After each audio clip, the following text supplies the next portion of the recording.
dan menggugah nurani untuk menebar kepedulian.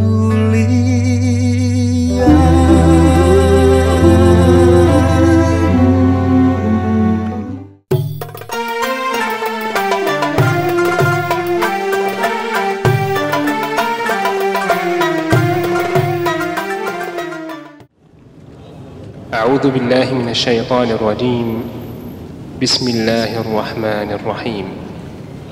الحمد لله رب العالمين الرحمن الرحيم مالك يوم الدين إياك نعبد وإياك نستعين اهدنا الصراط المستقيم صراط الذين أنعمت عليهم غير المغضوب عليهم ولا الضالين. Assalamualaikum warahmatullahi wabarakatuh. Alhamdulillahi rabbil alamin. Assalatu wassalamu ala akhiril mursalin, amma ba'd. Sahabat PKPU TV Inspirasi Umat, bertemu kembali dalam acara Wisata Kolbu bersama saya Faisal Kunhi dalam episode ke-18. Pada kesempatan kali ini insyaallah kita akan berbicara tentang makna daripada surah Al-Fatihah. Sahabat PKPU TV Inspirasi Umat yang dimuliakan Allah Subhanahu wa Ta'ala, sebelum kita membahas surah Al-Fatihah, marilah kita bahas terlebih dahulu kalimat A'udzu billahi minasyaitonir rajim. Kalimat A'udzu billahi minasyaitonir rajim atau kalimat ta'awudz, para ulama mengibaratkan seperti pedang yang sangat tajam. Tergantung siapa yang menggunakannya. Sehingga jika yang menggunakan kalimat ta'awudz ini adalah orang yang memiliki akidah yang baik, maka dia akan mampu melawan syaitan. Tetapi jika orang yang menggunakan atau yang mengucapkan kalimat ta'awudz ini adalah orang yang lemah akidahnya, maka dia tidak akan sanggup mengalahkan syaitan. Ikhwatal iman rahimakumullah, Rasulullah sallallahu alaihi wasallam jika ingin salat, maka setelah takbir beliau membaca kalimat A'udzu billahi samiil alim minasyaitonir rajim min hamzihi wa nafthihi wa nafthihi, yang artinya saya berlindung kepada Allah Subhanahu wa Ta'ala dari godaan syaitan, dari hembusannya, dari bisikannya. Karenanya ikhwatal iman rahimakumullah, karena syaitan terus menerus membisikkan manusia walaupun manusia itu sedang salat. Karenanya ketika salat terkadang kita ada lintasan-lintasan yang hadir dalam diri kita ketika di luar salat kita tidak pikirkan. Ikhwatal iman rahimakumullah, A'udzu billahi minasyaitonir rajim. Kita berlindung daripada syaitan. Siapakah syaitan itu? Syaitan sebenarnya adalah dia bukan makhluk, tapi dia adalah sifat dari kata-kata syatona yang artinya adalah ba'uda minal haq, atau jauh daripada kebenaran. Sehingga siapapun yang jauh daripada kebenaran disebut syaitan. Allah Subhanahu wa Ta'ala berfirman, syayatinul jin wal ins, setannya jin dan setannya manusia. Sahabat PKPU TV Inspirasi Umat yang dimuliakan Allah Subhanahu wa Ta'ala, Allah Subhanahu wa Ta'ala berfirman, wa imma yanzaghannaka minasyaitani nasghun fasta'idz billahi minasyaitonir rajim. Dan jika engkau ditimpa, jika engkau mendapatkan gangguan syaitan, maka berlindunglah kepada Allah Subhanahu wa Ta'ala. Fasta'idz billahi minasyaitonir rajim. Kemudian kita akan masuk kepada kalimat Bismillahirrahmanirrahim. Rasulullah sallallahu alaihi wasallam bersabda, kullu amrin dzibalin la yubda'u fihi bi bismillahirrahmanirrahim fahuwa aqta. Setiap urusan yang tidak dimulai dengan bismillahirrahmanirrahim, maka dia akan terputus dengan keberkahan Allah Subhanahu wa Ta'ala. Nah, ketika seorang muslim mengucapkan kalimat bismillahirrahmanirrahim, apa artinya? Artinya adalah dia meminta Allah Subhanahu wa Ta'ala intervensi dalam setiap urusan dia. Itulah makna daripada kalimat bismillahirrahmanirrahim. Nah, kemudian kenapa Allah Subhanahu wa Ta'ala memulai setiap surah dalam Al-Quran dengan kalimat Bismillahirrahmanirrahim. Ini artinya juga Allah mengajarkan kepada kita agar dalam setiap aktivitas kita jangan lupa mengucapkan kalimat Bismillahirrahmanirrahim. Juga untuk membedakan kita dengan orang-orang kafir. Sahabat PKPU TV, inspirasi umat yang dimuliakan Allah Subhanahu wa taala. Surah Al-Fatihah. Surah Al-Fatihah adalah surah Makkiyah yang berjumlah 7 ayat berdasarkan kesepakatan ulama. Surah dalam Al-Quran dia memiliki 2 tempat. Kalau dia tidak Makkiyah, maka dia Madaniyah. Artinya surat yang turun di Madinah. Itulah kenapa Al-Quranul Karim disebut dengan bacaan yang sempurna. Karena tidak ada ayat yang turun dalam Al-Quran kecuali tertulis di mana dia turun. Nah, surah Al-Fatihah ini kenapa dinamakan Al-Fatihah? Karena dia adalah surah pembuka. Ketika kita membuka mushaf dalam Al-Quran, ketika kita membuka Al-Quran, maka yang kita dapati yang pertama adalah surah Al-Fatihah. Walaupun dia bukan ayat yang pertama kali turun, tetapi dia adalah ayat yang Allah perintahkan kepada Rasulullah SAW untuk meletakkannya di awal. Nah, surah Al-Fatihah juga dinamakan Ummul Kitab, induk Al-Quran. Kenapa dinamakan dengan Ummul Kitab atau dinamakan dengan induk Al-Quran?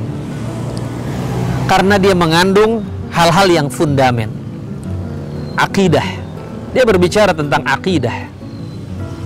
Iyyaka na'budu wa iyyaka nasta'in. Hanya kepadamu kami menyembah, hanya kepadamu kami meminta pertolongan. Dia juga mengandung ibadah, syariat, beriman kepada hari akhir, Malik Yaumiddin. Karenanya dia dinamakan Ummul Kitab.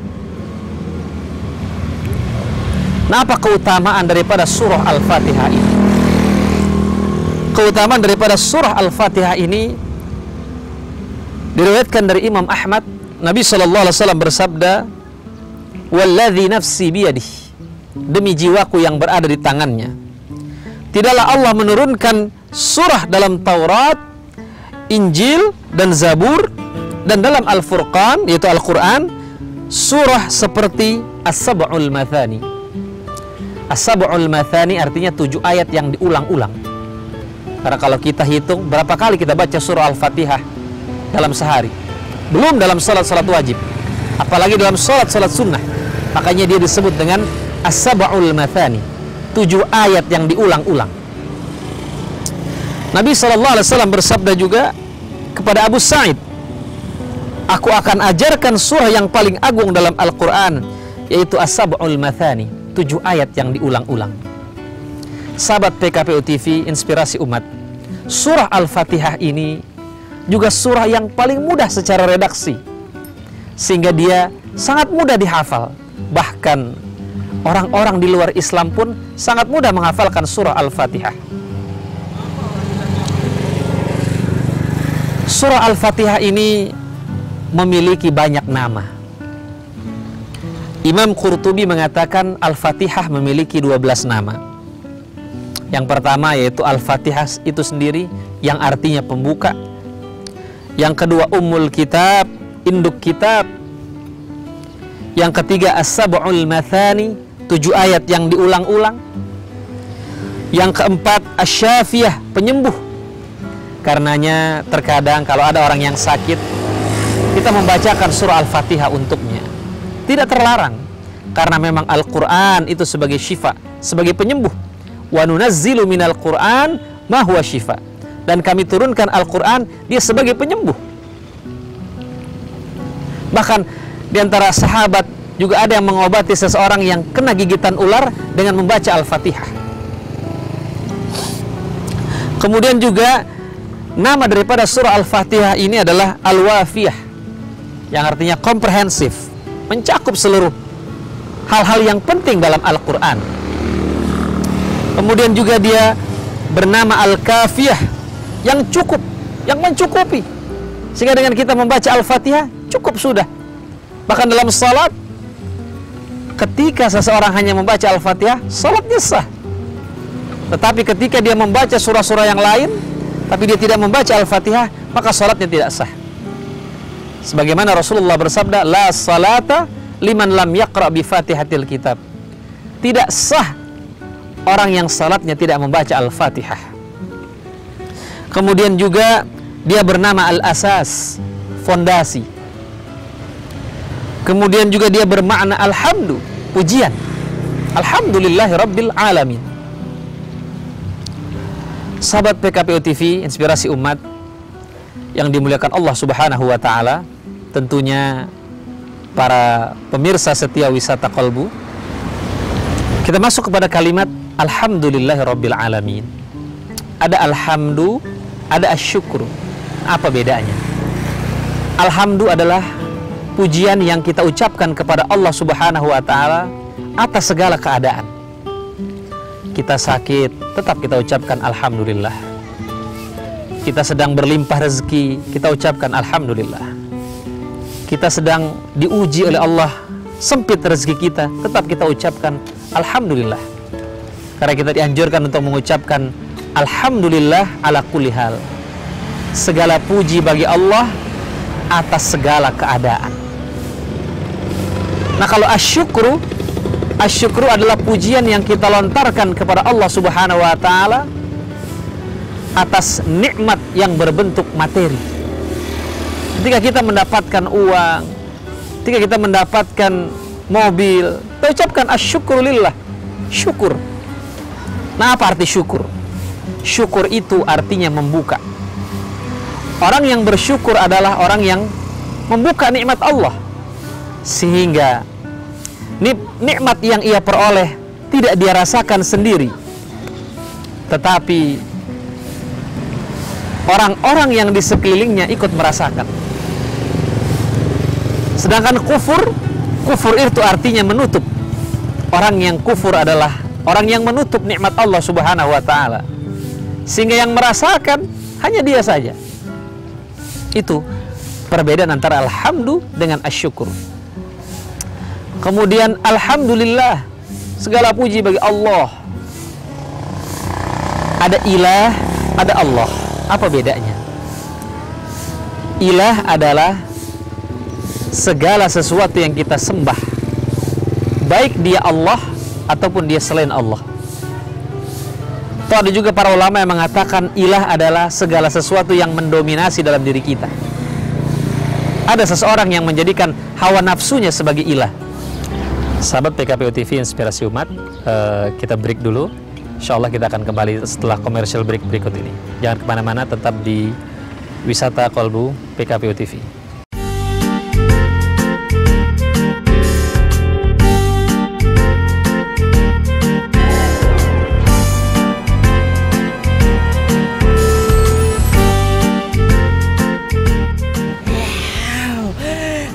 Bos, tahan, jangan dikeluarin di sini uangnya, nanti habis loh bos. Buat jalan-jalan aja bos. Untuk kebaikan, jangan ditahan, segera tunaikan zakatnya.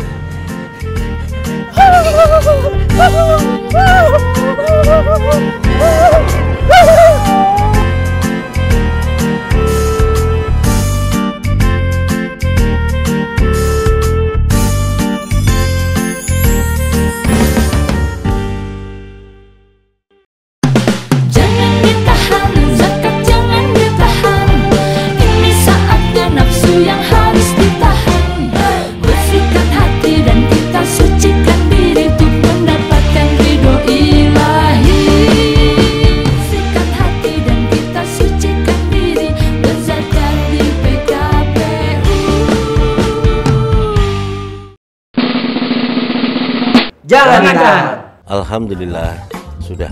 Alhamdulillah sudah. Alhamdulillah sudah.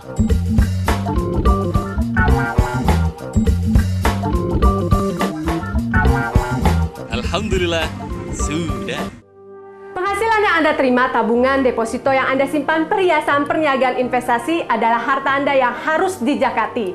Harta yang kita miliki ada bagian untuk orang yang membutuhkan. Salurkan zakat Anda melalui lembaga terpercaya PKPU.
Madrasah abdi kentengna bala locor, bilikna barolong, upami belajar jadi keganggu.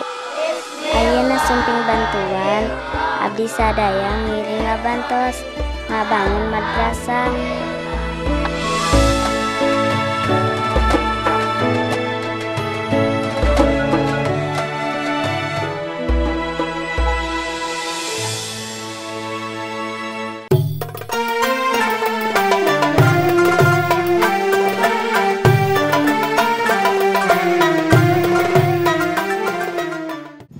Sahabat PKPU TV, Inspirasi Umat, kita kembali lagi pada tafsir surah Al-Fatihah. Tadi ilah, kita sudah tahu apa makna daripada ilah. Kemudian kalau Allah adalah zat yang kita sembah. Dan kalimat Allah ini mengandung keunikan. Dikurangi apapun, artinya tetap. Kita kurangi alif, maka artinya lillah, untuk Allah. Kita kurangi lam, artinya lahu, bagi Allah. Kita kurangi lagi huwa, artinya dia, yaitu Allah subhanahu wa ta'ala. Rabb. Rabb adalah Allah subhanahu wa ta'ala yang mengatur alam ini, yang memberikan rezeki kepada kita, yang memberikan izin jatuhnya daun dari pepohonan. Itulah Allah subhanahu wa ta'ala yang mengurus seluruh hajat-hajat kita. Karenanya kita harus meyakini Allah sebagai ilah, juga meyakini Allah sebagai Rabb. Banyak orang yang hanya meyakini Allah sebagai ilah, tapi tidak meyakini Allah sebagai Rabb. Contohnya, banyak orang yang salat tapi masih datang ke dukun. Dia menyembah Allah, tapi masalah rezeki dia tidak yakin. Rasulullah mengatakan, siapa yang datang ke dukun kemudian bertanya kepadanya sesuatu, lalu dia meyakininya, maka salatnya tidak diterima 40 hari. Orang ini salat tapi tidak meyakini Allah sebagai Rabb, sebagai pemberi rezeki. Alamin adalah seluruhnya yang ada di jagat raya ini selain Allah subhanahu wa ta'ala. Seluruhnya memuji Allah subhanahu wa ta'ala. Sabbaha lillahi ma fis samawati wa ma fil ard. Kemudian Ar-Rahman Nir-Rahim, yang maha pengasih lagi maha penyayang. Ar-Rahman, semuanya Allah kasih. Ketika Allah mengasihi kepada seseorang hamba, Allah tidak melihat keyakinannya. Dalam sebuah hadis Nabi mengatakan, innallaha yu'ti man yuhib wa man la yuhib. Allah memberi kepada orang yang dia suka dan orang yang dia tidak suka. Tetapi Allah memberikan hidayah hanya kepada yang dia suka. Ketika seorang hamba dia berusaha walaupun dia tidak beriman, Allah akan kasih. Allah kasih semuanya. Tapi wa kana bil mu'minina rahima. Tapi Allah hanya sayang kepada orang-orang yang beriman. Karenanya, ikhwatal iman rahimakumullah, berlimpahnya rezeki seseorang bukan pertanda Allah suka kepadanya, dan sempitnya rezeki seseorang bukan pertanda Allah tidak suka kepadanya. Tergantung. Ketika kalau rezekinya itu banyak tapi dia dekat kepada Allah, berarti Allah cinta kepadanya. Tapi kalau dalam keadaan dia berlimpah rezeki tapi dia jauh kepada Allah, maka Allah tidak suka kepadanya. Maliki yaumiddin. Malik adalah raja. Yaumiddin adalah hari kiamat. Allah adalah raja pada hari kiamat. Malikal mulk, raja di raja. Tu'til mulka man tasha, Allah kasih kekuasaan kepada siapa saja yang Dia kehendaki. Wa tanzi'ul mulka mimman tasha, Allah cabut juga kepada siapa saja yang Dia kehendaki. Tu'izzu man tasha, Allah muliakan siapa saja yang Dia kehendaki. Wa tudhillu man tasha, dan Allah hinakan siapapun yang Dia kehendaki. Itulah makna daripada Malik Yaumiddin. Yaumiddin adalah hari kiamat. Hari kiamat memiliki banyak nama. Ada Yaumul Qiyamah, hari kebangkitan. Ada Yaumul Ba'ats, ada Yaumul Fasl, dan hari-hari yang lainnya. Iyyaka na'budu wa iyyaka nasta'in. Hanya kepadamu kami menyembah dan hanya kepadamu kami meminta pertolongan. Kalau kita mempelajari bahasa Arab, sebenarnya gramatikanya tidak seperti ini. Sebenarnya adalah na'budu iyyaka wa nasta'in iyyaka. Kepadamu kami menyembah dan kepadamu kami meminta pertolongan. Tetapi kenapa Allah Subhanahu wa taala mendahulukan objeknya? Iyyaka na'budu, hanya kepadamu kami menyembah, artinya kepada yang lain tidak. Wa iyyaka nasta'in, dan hanya kepadamu kami meminta pertolongan, artinya kepada yang lain tidak. Inilah nasihat Nabi kepada Ibnu Abbas, wa idza sa'alta fas'alillah. Jika kamu minta, mintalah kepada Allah. Wa idza sta'anta fasta'in billah. Kalau kamu minta tolonglah kepada Allah. Dan kalau kita perhatikan juga di sini menggunakan kalimat nahnu, kami, na'budu, nasta'in. Walaupun kita sholatnya sendirian, kita nggak boleh ganti iyyaka a'budu, nggak boleh kita ganti. Ini artinya apa? Ini artinya kita menanam semangat berjamaah. Kita umat Islam.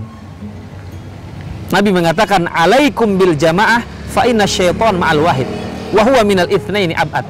Hendaklah kamu selalu bersama-sama karena setan itu bersama orang yang sendirian. Ketika seseorang itu berdua maka setan akan jauh. Ini artinya Islam mengajarkan kita untuk semangat berjamaah.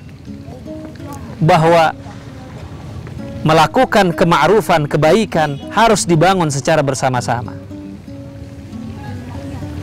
Nah, ikhwatal iman rahimakumullah.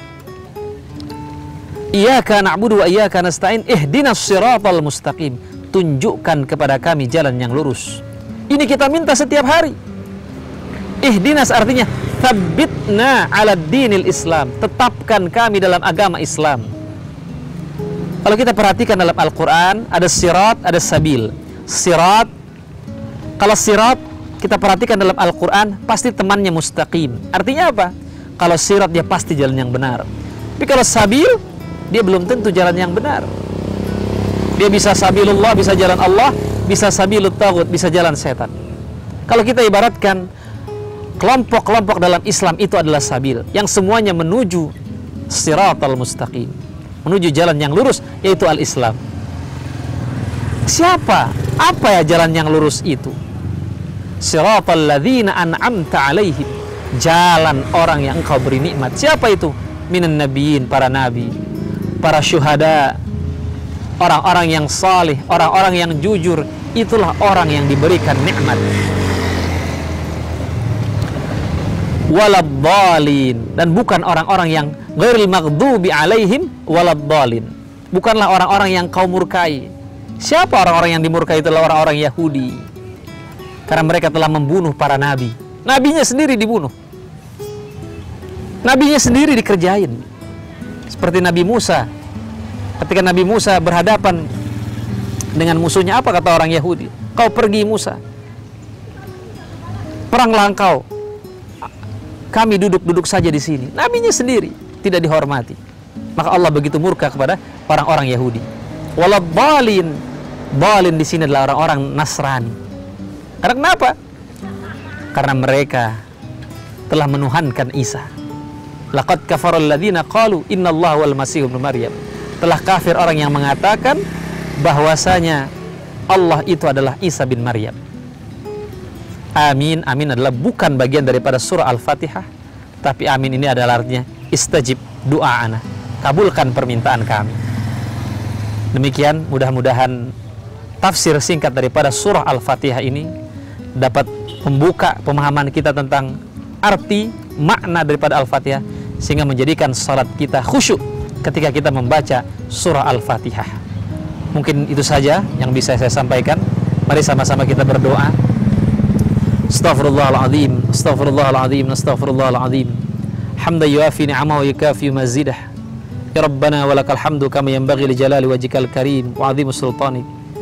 Ya Allah, ya Tuhan kami, jadikanlah kami orang-orang yang selalu membaca Al-Quran. Jadikanlah kami orang-orang yang selalu merindukan Al-Quran. Jadikanlah kami orang-orang yang mengerti makna daripada Al-Quran. Ya Allah, ya Tuhan kami, jadikanlah Al-Quran penolong kami di yaumil qiyamah nanti. Jadikanlah Al-Quran sebagai kitab yang memberikan syafaat kepada kami. Ya Allah, ya Tuhan kami, terangi hati kami dengan Al-Quran, terangi tubuh kami dengan Al-Quran, terangi rumah kami dengan Al-Quran, terangi hidup kami dengan Al-Quran.